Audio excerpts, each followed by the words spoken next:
In this episode, we're going to talk about panning drums, and I'm going to start off with a simple question, which is, what's the perspective? Is your perspective going to be from the drummer perspective in the way that you pan things, or is it going to be from the audience perspective? And I'll show you when I get into the Pro Tools session exactly, what that is, and based on what the microphones recorded. And how I want to do it when I get to my final mix. Since this project is being remotely recorded with all the musicians versus being in the studio, one of the things that normally would happen in a studio would be that I would be there in the room and I'd see how they mic the drums. I would visually kind of see what's going on.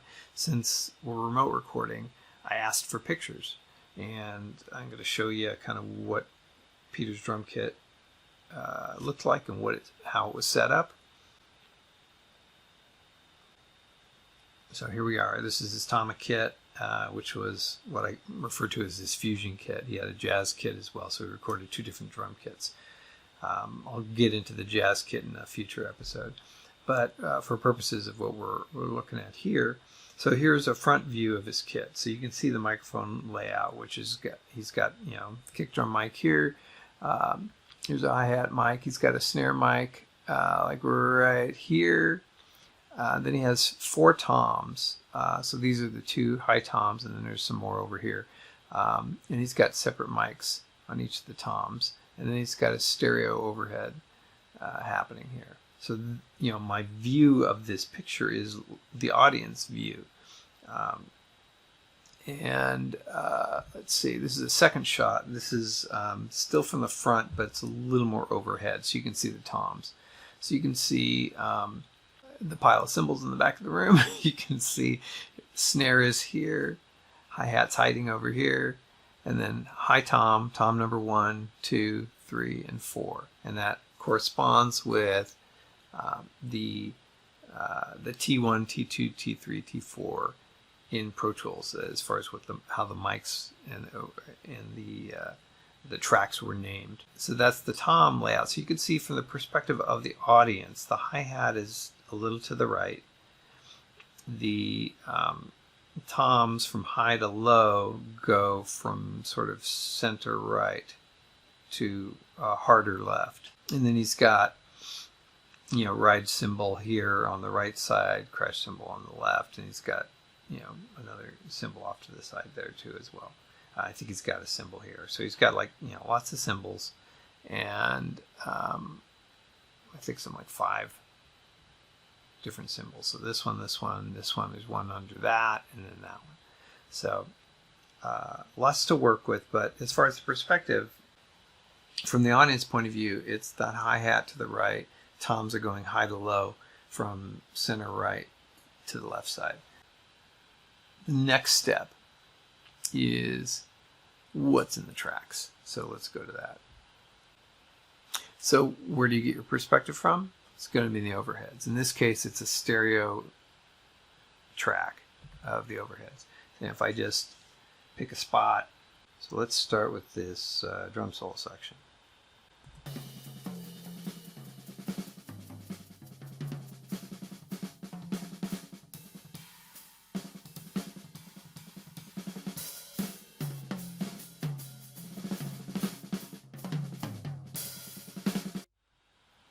So what was I hearing? I was hearing hi-hat a little bit center left. I was hearing the toms going from high to low, left to right.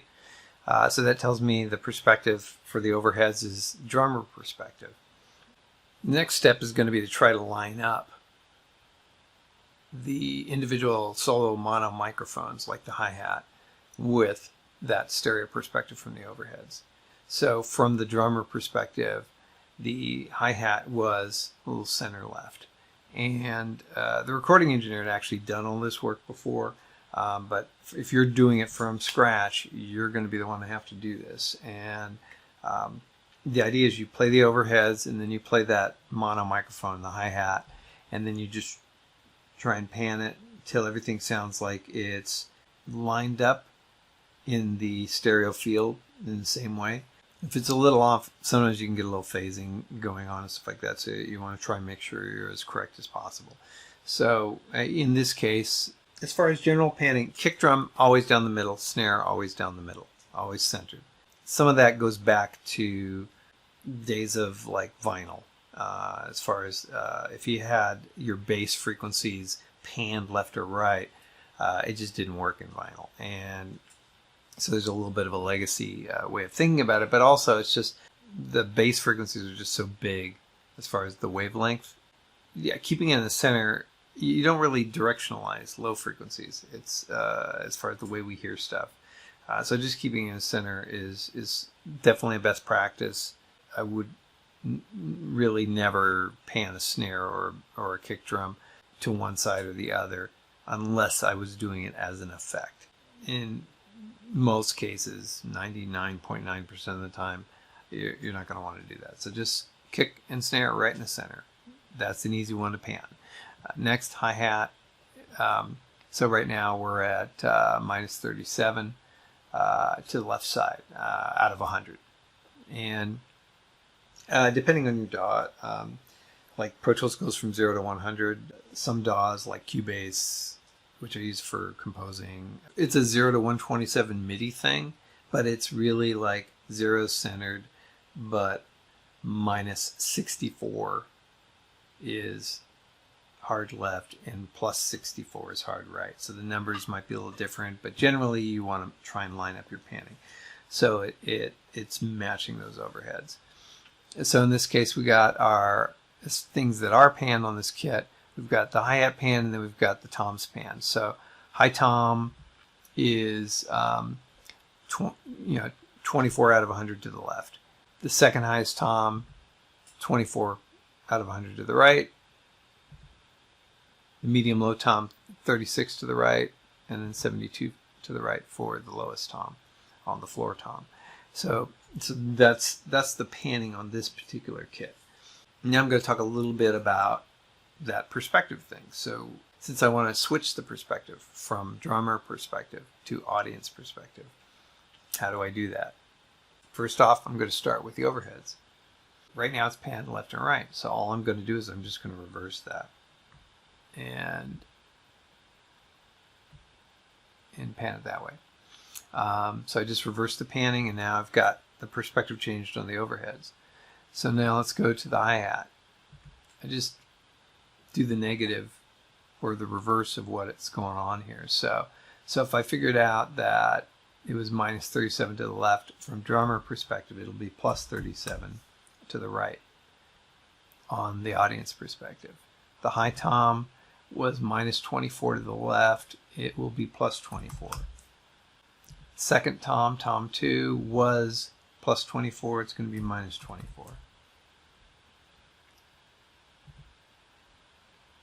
Low mid tom plus 36 is now going to be minus 36. And the floor tom was plus 72, so it's going to be minus 72. Right? And now let's hear what that sounds like.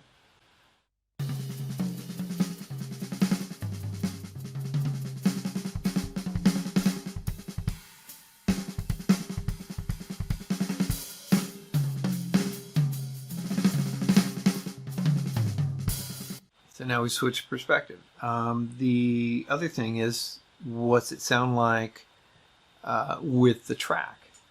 So if I was to pick a spot, let's do the tenor solo, where you hear the whole thing.